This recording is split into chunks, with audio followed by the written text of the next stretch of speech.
لە یاریەکی دواخراوی هەفتەی هەشتەمی خولی ئەستێرەکانی عێراق دهۆک لەسەر یاریگای خۆی و لە بەردەم پشتەفانانی میوانداری قاسمی کرد.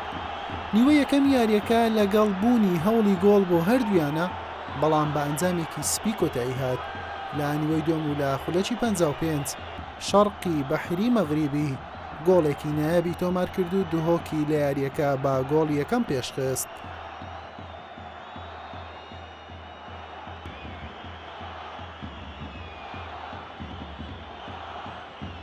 لا خولەکی 72 کەریم دەروێشی لوبنانی ئەنجامەکەی بۆ هەڵۆکانی چیاکان دوو هێندەرێ کرد.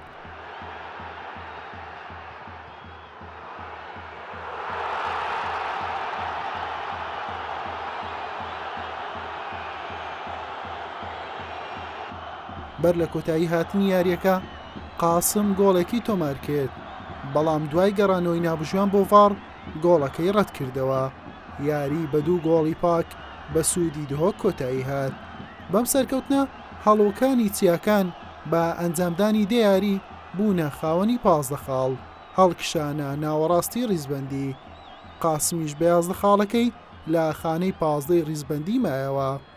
یاری داهاتووی دهۆک شەممەی داهاتووە و لە کۆتا یاری دواخراوی لە خولی ئەستێرەکانی عێراق لە سولێمانی ڕوبەڕووی نەورۆز دەبێتەوە.